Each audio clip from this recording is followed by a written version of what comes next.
and welcome to this week's Quantum Alignment Show. I feel really happy to be here today, considering it's definitely been a week of adventures in the tech department. So I'm really looking forward to sharing with you the information that I want to share with you today, because this is information I don't share very often, and it's something I've sat with for a while. I used to teach this information when I did family coaching. I used to actually have a practice where I coached parents of children who were diagnosed with ADD who wanted to homeschool. That was my very teeny tiny, very narrow niche. Today, I want to explore not just ADD, but really revisit the conversation around learning and learning styles. So I'm going to start. We have some slides.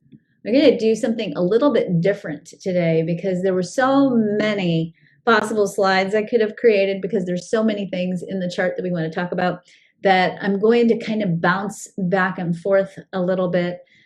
So I am going to ask you to take good notes. If this is something that you really want to look at your chart in the context of it, I'll try to go slowly so that you'll get a chance to kind of really identify where things are in your chart. And I'll try to go back and forth, or at least show you on a blank chart where some of the major factors that I'm going to be discussing are today. So we're going to talk about how we learn and, of course, busting some of the myths of ADD. And so I want to start first by introducing us to the 3 ways of learning. And as I'm introducing this to you guys, I want you to realize that a school system is a system. And because it's a system, and because it's a system that I believe, this is my personal belief, that is a system that's overtaxed, that has so many students in it and doesn't really quite have the funding necessary to effectively meet the needs of the students, is a system that maybe in a lot of ways is devalued or not valued enough in our community. And because it's a system and it has so many people that it has to move through, things that are complex and entangled and maybe have more depth than we can give it in a system have been distilled down to very, very simple, basic understandings. So some of you who maybe have been familiar with changes in the education system over the last 20, 30 years, maybe 40 years, probably 20, 30 years, have been familiar with the idea of teaching to learning styles, right? And part of that teaching to learning styles information comes from looking at the different way different brains are hardwired to learning. And I'm really wanting you to understand that that basic distillation, and some of you may see some of the graphics related to that. I'll show you a graphic. You've probably seen a variation of it many times before. That distillation of, oh, here's the learning styles, visual, kinesthetic, and auditory, is a gross oversimplification of the original research around the ways in which we learn and the ways in which we're hardwired to learn. We are all, in some way, shape, or form, going to relate to these 3 ways of learning that I'm going to share with you, because most of us have, in some way, shape, or form, a mix of these 3 ways of learning in our charts. We tend to have a predominant way, and if your predominant way is left-brained, which is associated with the logical circuit, the chances that you're going to be successful in school and be able to learn in the way in which school presents information are going to be pretty high. So technically speaking, this is the way it's taught, but this isn't true. Technically speaking, half of us are left-brained, the other half are right-brained. In reality, about a third of us are left-brain dominant, but that doesn't mean you don't have other ways of learning woven into that. So let's be really, really clear about that. That doesn't mean you're only Spock and you just master data in a linear logical way and that's your only way of learning. It means that's your strongest way of learning, but it's not your only way of learning. And the thing that's important to remember is that if this is your only way of learning, it might not be your way of remembering, and it might not even be your way of focusing, which are actually a little bit different. So the left brain, associated with the logical circuit, the left brain is visual. It's all about patterns. And so it likes patterns, and it likes to look for patterns. and it understands patterns, which is why the left brain is really good at things like math and sequential thinking and logic. It learns through repetition. So if you teach a left brain dominant child the multiplication tables, they're going to learn it better if you do it over and over again. So how many of you have used flashcards, right? And you use the flashcards and you do them over and over and over again until the kid memorizes them. Well, that works great if you have a left brain dominant child. That doesn't work if you have a child that isn't left brain dominant necessarily. Left brain children, as I said, they sequence, they think in words. So when you give a left brain child, a left brain dominant child, the writing assignment of, you need to write an essay about the best parts of the summer, 3 paragraphs, what happened in the summer, what did you enjoy, right? A left brain dominant child is going to be able to go, okay, step 1, step 2, step 3, and put those 3 paragraphs in a linear sequential order. And that's not going to be a huge challenge for them. That's going to be something that can come quite naturally. They think in words, they think in order. It's easy for them to spit that information back out. Left brain dominant children like math and facts. They might not like math, but they can do math and facts. And when they do math, and this is important because of the way math is taught in school, when they do math, they can prove through their work how they got to the answer that they got to. That's important because not everybody can prove how they got to the answer, but it doesn't mean that their answer is wrong. Important. In the way in which we've distilled this information down into a really simple formula, we say things like, you're either left brain dominant or right brain dominant, because the brain has 2 halves, so you can't be anything else other than that, right? But you can. The right brain dominant person is going to usually have, in some way, shape, or form, more definition, particularly in the head and the ajna. This is true for logic. If you have logic, this is usually about the head and the ajna. In the right brain, it's also head and ajna, and they're going to be more heavily defined towards the sensing circuit in the head and the ajna. Right brain dominant children typically don't always do poorly in school, but the way that the school system traditionally shares information isn't really ideal for the right brain dominant kid. Children who are right brain dominant tend to learn through the power of their imagination and storytelling. They are holistic thinkers, so they oftentimes will see the really big picture, but really sort of struggle to find the details and the little finite bits outside of the big picture. They're intuitive in the way in which they learn. They often are associated with liking the arts, but I really want to be mindful when we say this because sometimes we start to break this out because we love formulas so much, right? Because we're so deeply conditioned by logic in the school system. We're like, right brain dominant people are creative, artsy people, and left brain dominant people are scientists. I actually find that a lot of my clients who are right brain dominant are very scientific. They're possibility seekers. They see a big picture and they are exploratory. I find that many engineers, for example, are very right brain dominant, which surprises me. And interesting enough, I find this also surprising. I find that a lot of archetypes actually tend to be more left brain dominant than right brain dominant. And I would have thought that was flipped. But and again, this is all totally anecdotal. I have 0 statistics to back this up. So this is just stories from Karen's desk, okay? But right brain dominant people tend to be at least classified as being more artistic. They have rhythm, but not rhythm in the way that left brain dominant people do. It's more rhythm around understanding the rhythm of the day and the rhythm of the flow of life. They react to nonverbal cues and clues. They react to feelings and visualization. They daydream. They think in pictures and images, not always sequentially, and they're emotional. And it doesn't mean that they are emotionally defined. It means that the emotional environment, and this is huge, you guys, the emotional environment for right brain dominant people has to feel loving and supportive. If you have a child that's in an environment that doesn't feel loving, and that can mean if they think the teacher doesn't like them, or if the classroom environment doesn't feel loving. So if they're being bullied, it doesn't only create trauma around being bullied, it actually shuts the brain's potential to learn down. And they can't learn in an emotionally stressed situation, which again, when we're translating this to our kids at home, and if some of you are doing that really delicate dance between, oh my gosh, I have to show up for my job and do my job, and maybe you're working from home and you have a kid or kids, and you're trying to balance homeschooling and you're stressed and they're stressed, that emotional environment for the right brain dominant child makes it very difficult for them to learn. And for you, obviously, as an adult, if this is your learning style or the one that you're most relate to, remember, I think we have all the learning styles in different ways.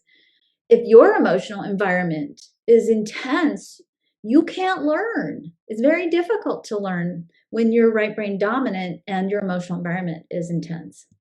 So you all have probably seen at various points along the way this graphic in different formats. You know, there are lots of different variations on this graphic, but this is the graphic that we use a lot about right brain and left brain dominance. And we think, oh, you know, there's two learning styles, right brain or left brain. I want to introduce you to another way of learning, another definition of learning and learning styles. When we look at right brain dominance, we see that it's sensing circuit. Left brain dominance is logical circuit. But what about individuality? What about people who carry individual definition? These are the kids that don't fit the mold.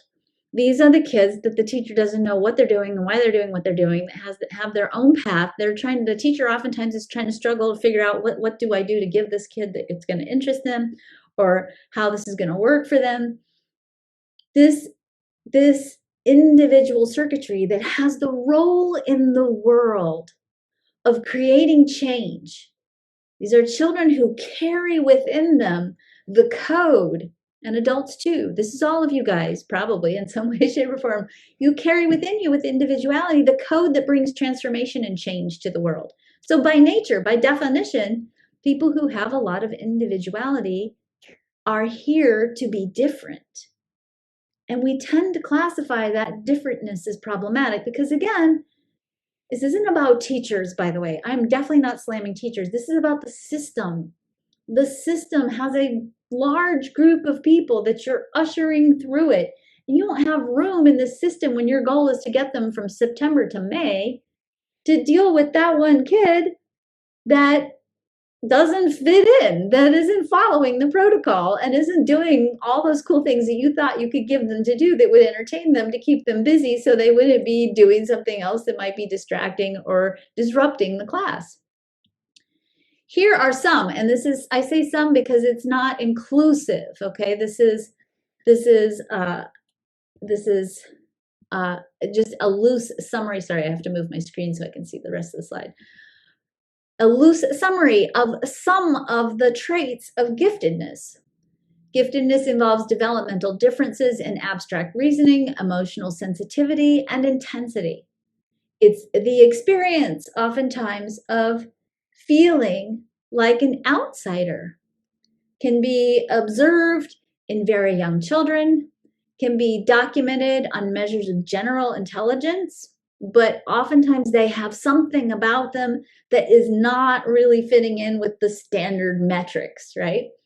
Giftedness is lifelong. People who have a lot of mutative circuitry, they don't change that aspect of their personality over time. It creates qualitatively different life experiences. They have a different understanding of the world and they see it and feel it differently. It can lead to a set of issues unique to this group and makes them consequently vulnerable, oftentimes vulnerable to bullying and also feeling like they don't belong or fit in. So that causes them to lose their sense of lovability and their value.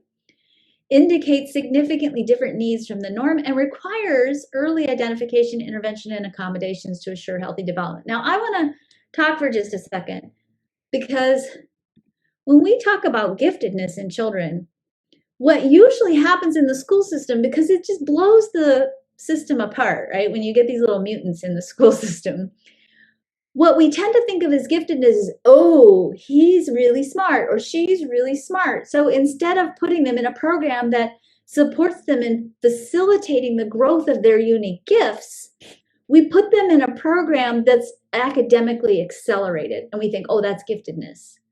They're just more extra left brain dominant than the other people, right? That's not giftedness.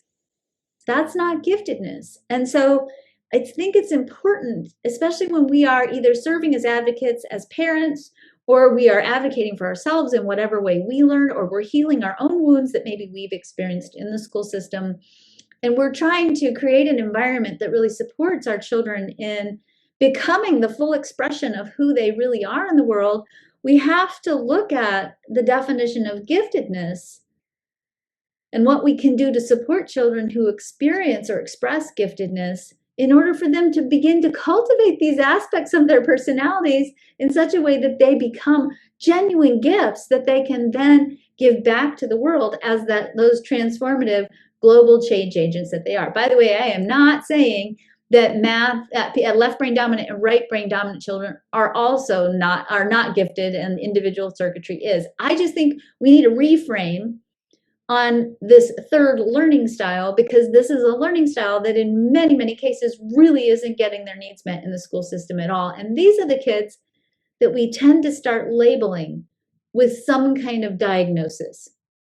11% of children in the United States, which is a lot of babies in this country, are diagnosed as having ADD, ADHD. And yet, when we look at post-mortem studies, we see that the changes that are consistent with a diagnosis of ADD are actually only present in about 0.01% in post-mortem studies, meaning we are somehow grossly overdiagnosing ADD in children. And my theory is, and again, no science on this is the world according to Karen, my theory is that these right brain dominant babies and these gifted babies who don't fit into, oh my gosh, I have 35 kids in my classroom and I've got to get them through the classroom and I got to make sure that some of them have food because so many of them are at food risk, and that they're safe because their home environments might not be safe or their parents are stressed.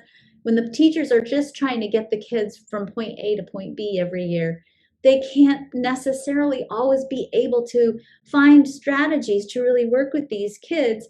And so oftentimes the default becomes for us to diagnose somebody so that we can find sometimes medicinal ways to create alignment with a system where they don't really fit. I am not saying, let me be really clear as I say this, because I want to tread on this really carefully. I'm not saying that we shouldn't medicate some kids. I think actually that ADD medications for kids who genuinely need them are amazing. I actually have a lot of people who I think are genuinely ADD in my family, including my husband, who do take medications, and it's so good for them. It's so much better for their emotional well-being, their mental state of well-being, and their confidence. So I'm not poo-pooing medication. I am saying, though, that maybe we're over-medicating.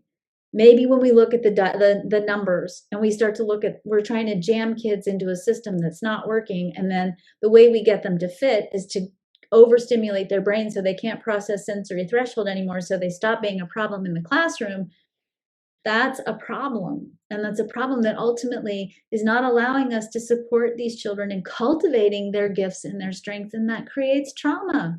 Because basically what we're saying to these kids is, it's not okay for you to be who you are and how you are. You need to sit still and you need to focus on this stuff in front of you instead of thinking about how you're going to solve the world problems by inventing, a wastewater treatment facility that simultaneously allows you to use the water to grow new crops for people who don't have food, which is really what will come out of these kids who are gifted, these kids who are able to think about solutions from a unique and transformative perspective. If we shut that down, we miss the opportunity to tap into the elegant solutions that these young people are eventually going to be bringing onto the planet. Okay, opinionated lecture over. All right. So let's start looking at rethinking ADD and the idea of rethinking some elements of ADD through the lens of human design. So if you have never looked at the diagnostic criteria for ADD, I thought that I would put them up here for you, because I have found, at least personally, and I'm pretty sure that I absolutely do not have ADD, that in spite of not having ADD, I still have a lot of the symptoms of ADD.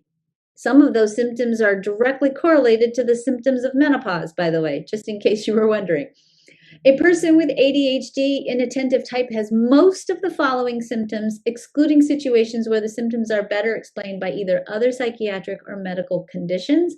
And by the way, according to the DSM-R, you are not supposed to be able to diagnose a child with ADD until they are at least the age of 7. And yet, when we start to look at the numbers anymore, we have kids on ADD meds at 4 and 5 and 6.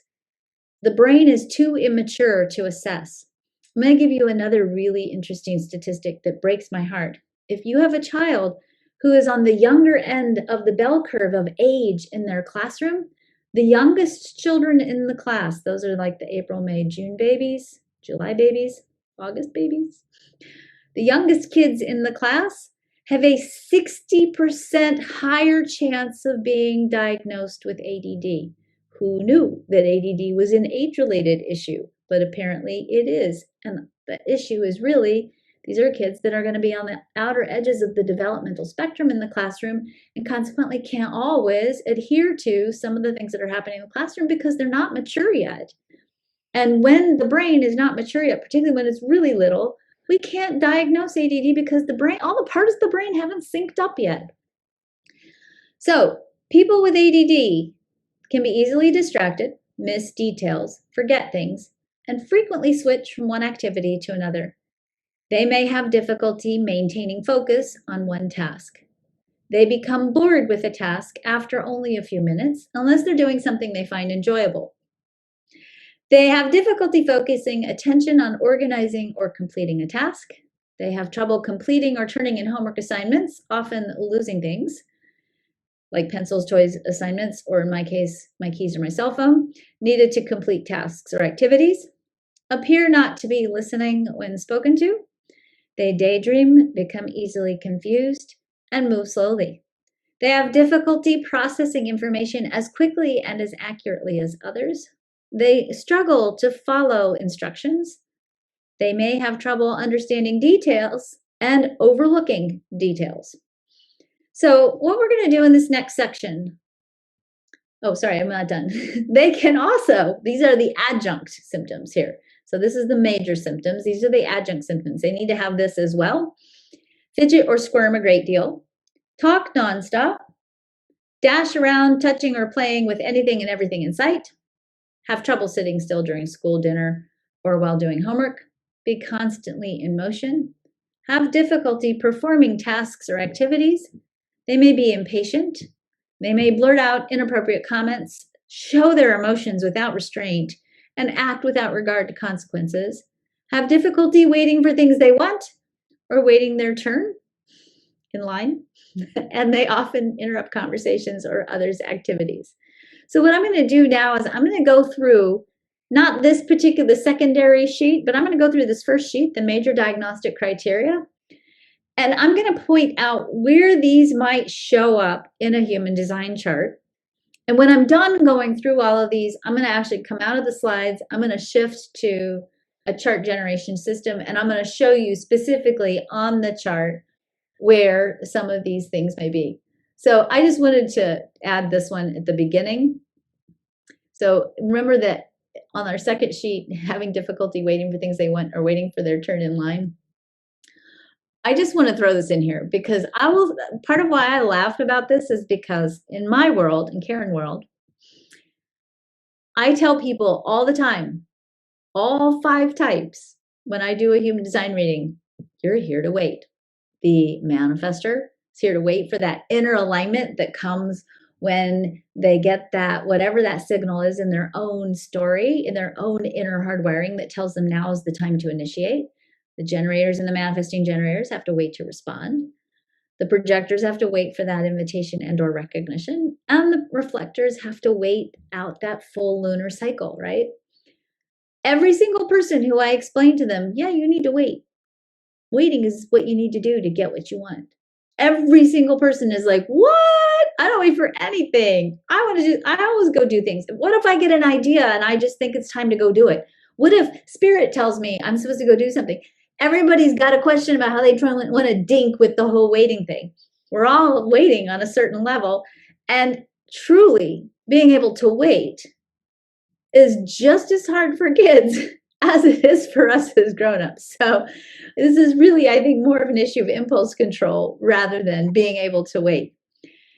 People who have an open throat may oftentimes have a difficult time in waiting, because that impulse to act and that pressure oftentimes on the throat, which, remember, isn't just about the center for communication, it's the center for manifestation into action, right? Sometimes the open throat has difficulty waiting. Sometimes the open sacral, they get all this life force energy, right? And it's amplified, and they don't know when enough is enough. They don't want to wait because they don't want it. It's been enough waiting, right? And of course, our manifesting generators and our manifestors, who, thank you very much, we don't wait for anything. So this is, again, I'm just want to walk through this looking at this through the lens of human design, because I think that this will explain some of the things that we see in this diagnostic criteria. So let's break this down. We'll start with the main pieces. You ready? The first criteria says they are easily distracted, miss details, forget things, and frequently switch from one activity or another. Well, here we have, in terms of looking at this through the lens of human design, the possibility of these people who have these symptoms, having the hardwiring of having an open head and ajna. They may have the gate 41, the gate of imagination, defined. They may be manifesting generators who are by design designed to skip things, skip steps, right? They might be a 3rd or a 6th line profile who have to learn through experiential learning, or they may have the channel 6124 or the 4323, 2 channels that oftentimes indicate that you really need time to think and daydream as a way of integrating what you know. Okay, so again, bear with me. I'm going to go through all these and I'm going to show you where these are on the chart. Second criteria, have difficulty maintaining focus on one task. Again, the channel 6124 and the 2343, which needs time to think, not time to think in order to integrate. The gate 9 and the gate 52, which oftentimes present huge challenges in focus and learning. The 952, the root center pointing towards the sacral center. So this entire channel, which is a channel that is all about focus, has 2 complementary themes in each of these gates. And you really need to be able to draw on both of these energies in order to really achieve effective focus. Most people will pick that up in a classroom setting. Usually the collective aura of the classroom has both of these gates in it. But if you have definition in one of these gates and not the other one, if you have a hanging gate in this channel, it can create sometimes some interesting dilemmas around focus. So the gate 52 is kind of like the eagle. It gives you an eagle-eye view of the whole big picture, right? Somebody with the gate 52 can see all the parts, all the potential parts, the way all the parts work together. They can get a really bird's eye view on what's going on. The gate 9 is really literally where the focus is. When the eagle, if you think about going back to the analogy of the eagle, when the eagle's flying over the field and it sees a rabbit, right? Starts to dive down and get the rabbit then jumps down the rabbit hole, right? The eagle can't catch the rabbit if it doesn't know where to focus its sight so that it can fly effectively down and grab the rabbit. The rabbit goes down the rabbit hole. The 9 by itself can tend to go deep, deep down into rabbit holes, focus. Sometimes we call this obsession, okay? The 9 can get really focused on a rabbit hole, but because they can't see the forest for the trees, they're so fixated on this tree, they don't understand where this is in the big picture. So sometimes somebody with a 9 really puts their focus deep, deep, deep into something that isn't relevant to the big picture. The 52 sees the big picture in such a big way, they don't know where to point their focus in order to land on the right spot to be effective. So both of those gates sometimes struggle with focus in different ways. The gate 41, which is the gate of imagination, which is also one of the places where daydreaming shows up in the chart because they're so imaginative. They're always thinking about the bigger, more beautiful, more interesting aspects of whatever it is the teacher is saying. The gate 36 is all about trying the next new thing. So people with the gate 36 are sometimes on to the next new thing before they're done with the one that they were doing.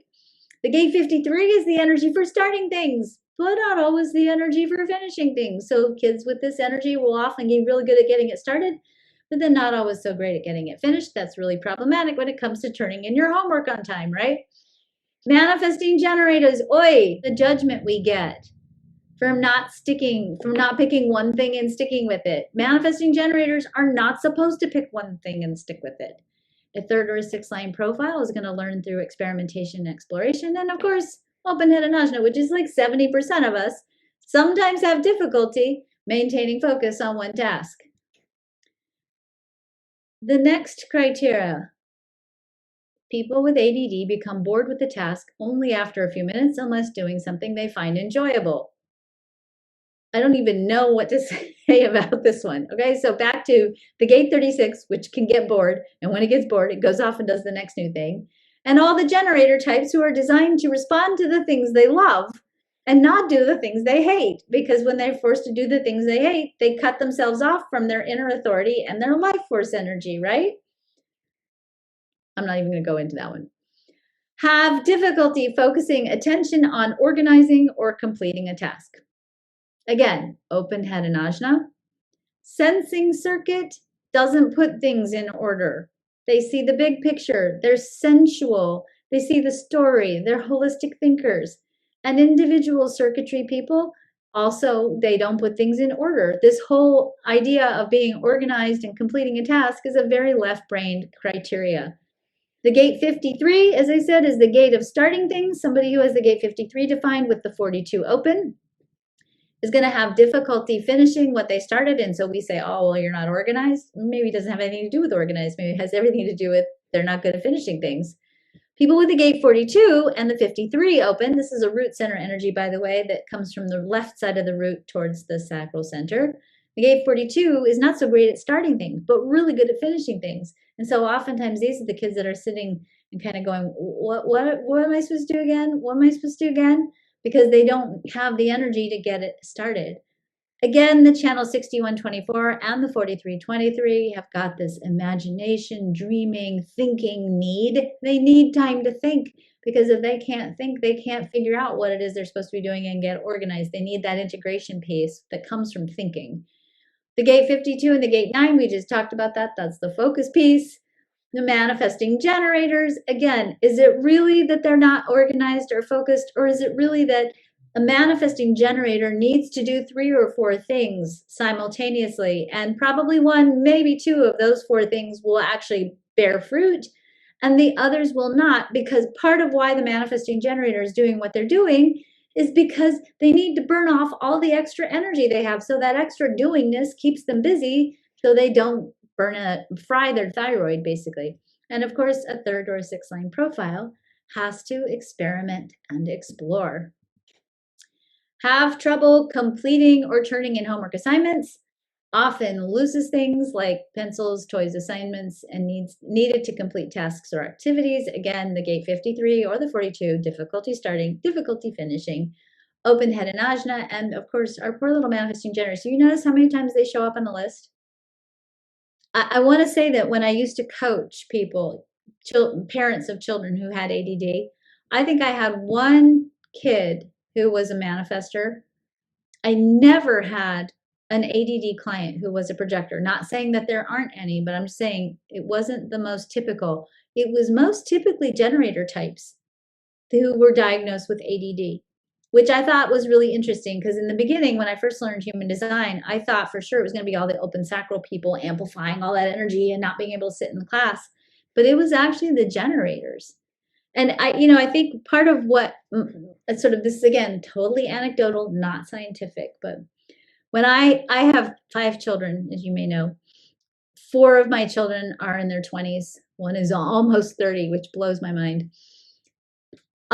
When I was homeschooling them, I homeschooled them for 11 years. When I homeschooled them in Texas, a couple of years that I was homeschooling in Texas decided that they would go to what they called the Back to Basics movement. This was kind of in the age of Reagan, I think. I'm really dating myself here, right?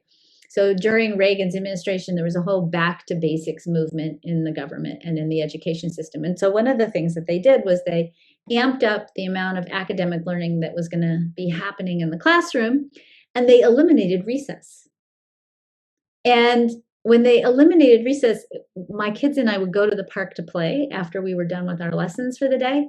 And one of the parks that we played at was next to a schoolyard. And they literally were bringing these kids out and marching them around the play yard like they were prisoners in camp, right? So they were marching them around the play yard and then putting them back in the building. No play, just marching around the play yard. In the time that they started the back to basics movement in Texas, the diagnosis rate of ADD tripled. Now, they have since reinstated recess, which is in PE. But I think it's very interesting when you look at all these manifesting generators and generators who we know have to burn off the sacral energy, right? They got to burn it off. They're not burning it off and they're just sitting there, and eventually that energy's got to go somewhere, right? And what's happening is these kids, they don't burn off the sacral energy. They don't get enough playtime. After school, they were going then to whatever their after school activity was, whatever the extracurricular activities were. Then they're coming home and they're eating dinner and sitting and doing homework. And then they can't sleep at night, right? They don't sleep at night.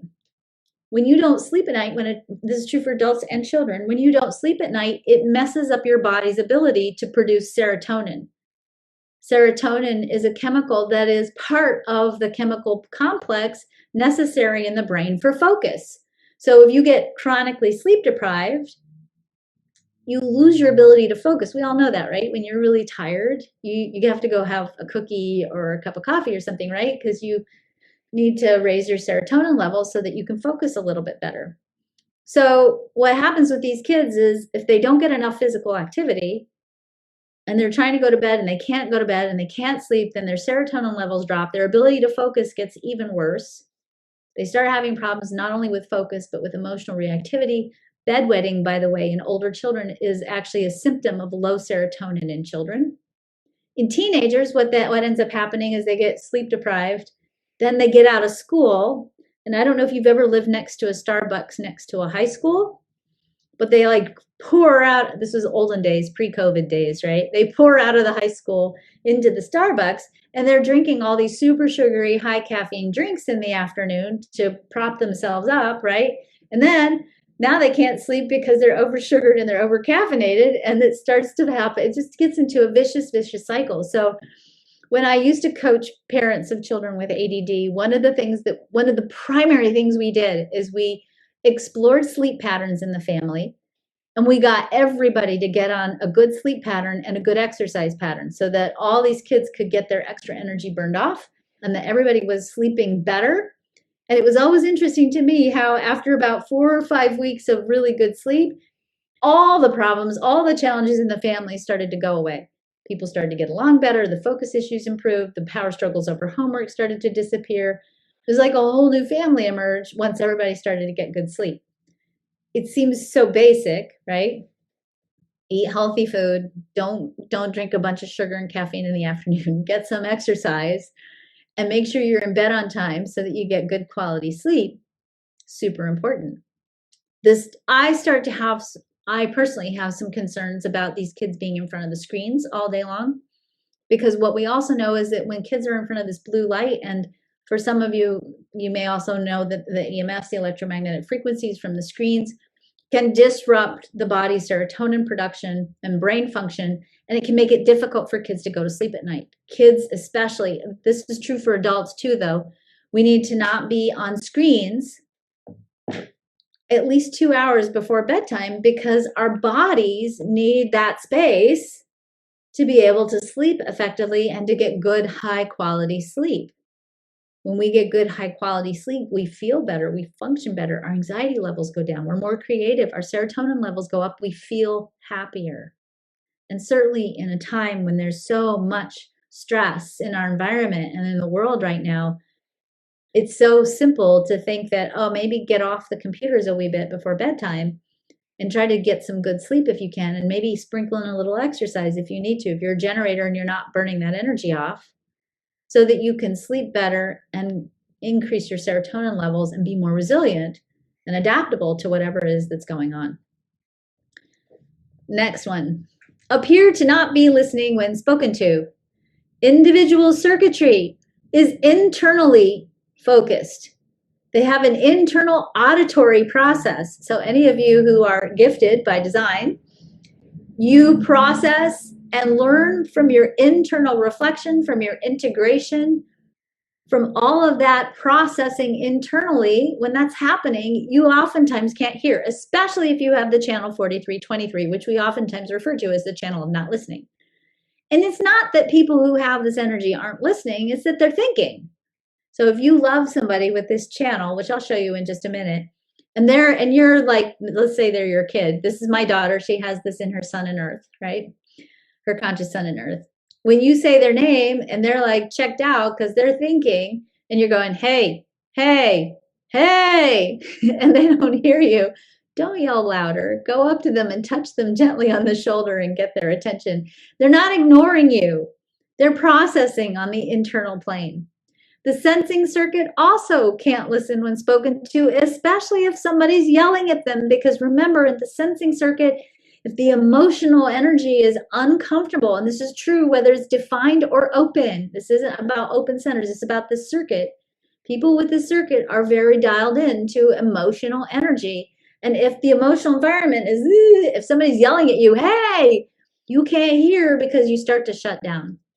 And of course, let's not forget the projection field of the fifth line, which can be probably also part of any of this if the teacher themselves has got unresolved issues around focus and attention or being or feeling heard, because then that gets thrown into the projection field and we think somebody's not listening, but in truth, the issue is you don't feel heard. And that's a subtle difference, but an important one.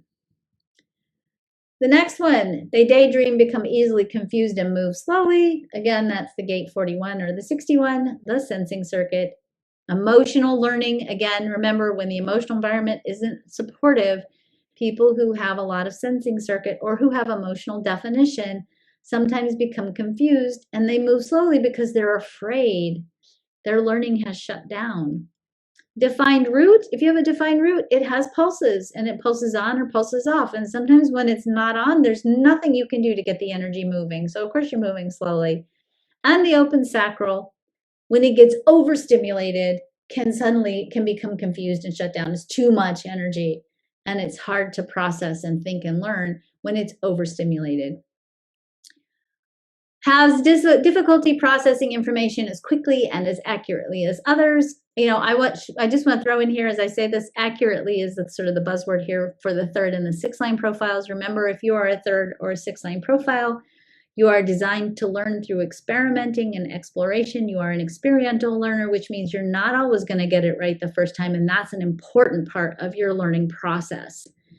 Emotional authority, again, requires that you have that time for the emotional alignment to happen. And here's what that means. You have an defined emotional solar plexus. You have emotional waves and energy. When you learn something, so let's say you have emotional authority and you're listening to me today. When you learn something, you're not actually going to integrate it into your understanding until you are back at the same point on your wave again. So you have to go through your whole emotional cycle before you go, oh, now I get it. This happens to me a lot when I teach human design. I'll have people who have emotional authority and they'll take all 4 levels, right? And then they'll disappear for like 8 months. And then they'll come back and they'll be like, I'm back. And part of what's happened is they've had to go through their whole wave with the information before it all integrates. Same is true, by the way, for the integration circuit, which I'll show you in just a minute. And of course, as always, the big culprit here, the open head and open ajna. They struggle to follow instructions. That's the sensing circuit because they don't think linearly. The individual circuit because they know stuff. And they don't know how they know that they know, but they know. So why do they have to follow the instructions if they already know it? The third and the sixth line profile has to explore and experiment with it. So it looks like they're not following the instructions, but they are in fact following the instructions. They're just figuring out what's the best way to do it. The manifestors aren't designed to follow instructions. Thank you very much. They have their own inner authority. The generators and the manifesting generators are designed to respond, not to follow. The projectors are sitting there going, these are the instructions. Don't they understand there's like a much better way that we could be doing this? And the reflectors are going, hey, let's just all be one and come together in this giant conglomerate of what's happening here. And oh my God, nobody's feeling these instructions, so I'm not going to do it either. Nobody's designed to follow instructions. We are designed to cooperate and engage in the learning process correctly according to our own unique design. Has difficult trouble understanding details and overlooking details. That's the sensing circuit, individual circuitry, and manifesting generators. Okay, I'm going to stop there for a second because I'm going to open up a different screen for you guys, just because I know that not everybody has all of this information on recall. So I just want to highlight for you some of the things that I've been talking about. So you may have heard me talk about the 61, this 24, the 43, and the 23. So these are the channels most often associated with the need to think as part of the integration process. You all know where emotional authority is. The gate 36, which we talked about, is a place where oftentimes people get bored, and when they get bored, they want to go explore the next new thing.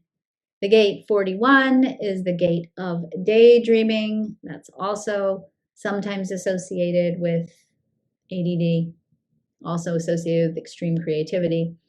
The 52, which has the big picture perspective on focus, and the 9, which has the eye for going deep down the rabbit hole, where to put your focus. 53 is the gate of starting things. 42 brings us the energy for completion. The the integration circuit are these channels here. So if you have any of these channels, it means you need time to integrate and to learn. If you have an emotional solar plexus that is defined, you need to go through your whole wave as part of the learning process. When the head and the ajna are white, and they can have gates on it, but if they're white, these two centers, that's the open head and ajna, and again, that's 70% of us, then there's that whole not being able to retain information piece that we talk about. I just want to just go through a couple of really quick things to finish up here. You may have heard the 7 intelligences. This is a brand new twist that we've had on the educational formula in the last decade or so. This is based on the work of Howard Gardner, and there's been this whole new idea that, well, kids have 7 different intelligences. The 7 different intelligences are linguistic intelligence, which is the ability to use words and language, and sensitivity to sounds, meanings, and the rhythms of words. Logical mathematical intelligence, or logical intelligence, is the ability to think conceptually and the capacity to discern logical and numerical patterns. Kinesthetic intelligence is the ability to control body movements and handle objects skillfully. Spatial intelligence is the capacity to think in images and pictures and to visualize accurately and abstractly. Musical intelligence is pretty obvious. Interpersonal intelligence is the capacity to detect and respond appropriately to the moods and motivations and desires of others. Intrapersonal intelligence is the capacity to be self-aware and in tune with inner feelings. Now, Howard Gardner, and this is important to know, when Howard Gardner first came up with it, and this is research he did in the 1960s, but it's become really trendy in school lately. When he first did his research on multiple intelligences, he had over 100 intelligences, and people told him, there's just no way, there's no way we're going to be able to implement that into the school system. So recently, in the last few years, he has begged people, please, can we add at least these last 2? So the 8th one is naturalistic intelligence. It's the ability to recognize and categorize plants, animals, and other objects in nature. And existential intelligence, sensitivity, and the capacity to tackle deep questions about human existence, such as what is the meaning of life, why do we die, and how did we get here? So again, remember, there are a lot of educational researchers out there who know that we can't just have 1, 2, or maybe 3 ways of learning, and we can't just have 7 intelligences. We are much more complex than that. And I do believe that understanding your child's human design is a really, really important thing to helping your child learn. The bottom line here on this is that you're intelligent. No matter what you learned, no matter what somebody told you, no matter what you've been diagnosed with, you are intelligent. You have your own intelligence and your own unique capacity to learn in the way that's right for you. And if anyone's ever told you that you're not brilliant, they were wrong. Okay? They just didn't know how to see it. And I'm hoping that as we went through some of this today, that you got some new insights into how you are smart and how you are brilliant.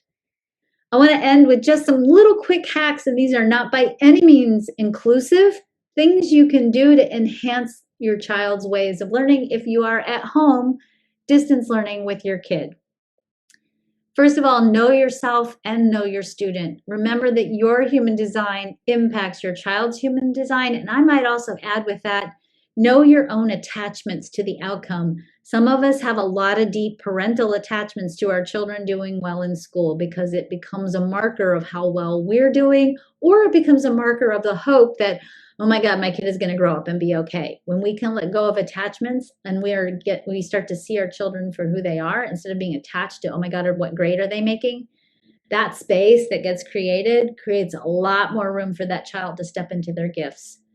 Create a safe emotional environment, which means if you're losing it because of whatever's going on around you, don't try to homeschool during that time. Your kids are going to learn.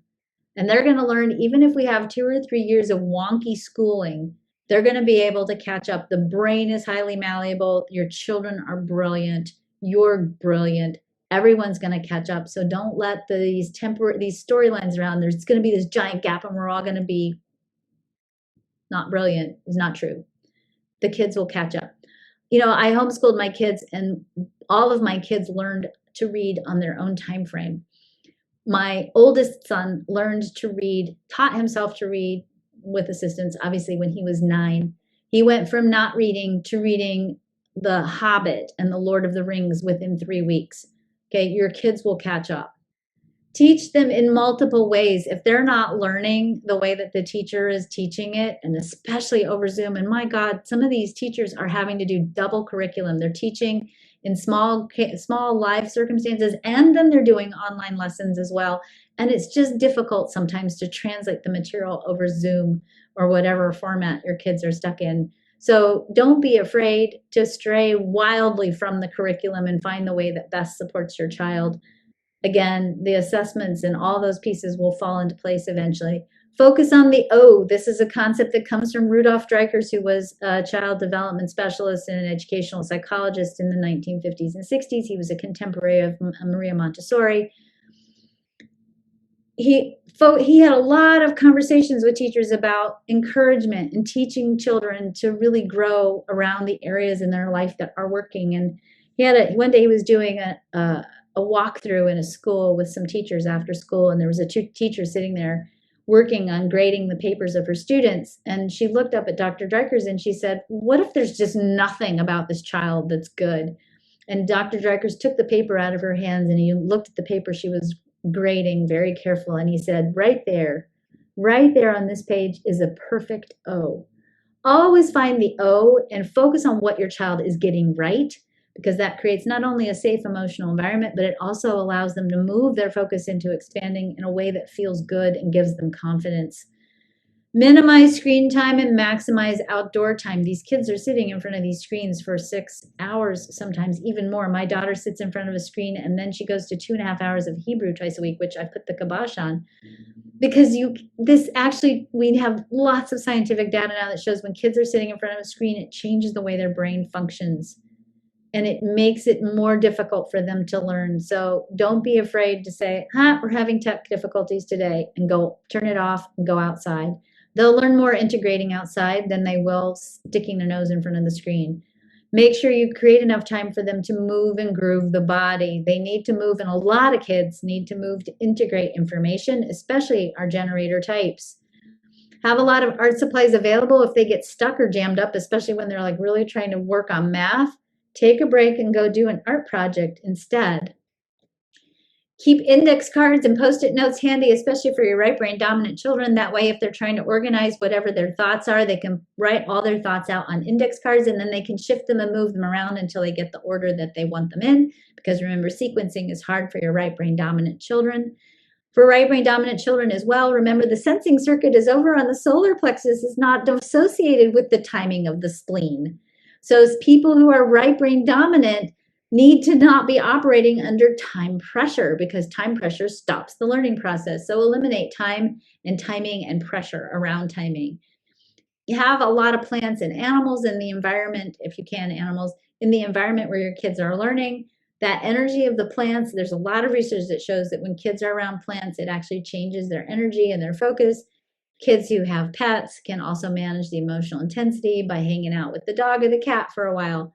Trust your child's direction and follow it. If your child's showing interest in something, let your child pursue that instead. Last year, we were looking at the end of the year when we were homeschooling last year, the block for the unit was Greek mythology. And my daughter is a radical feminist.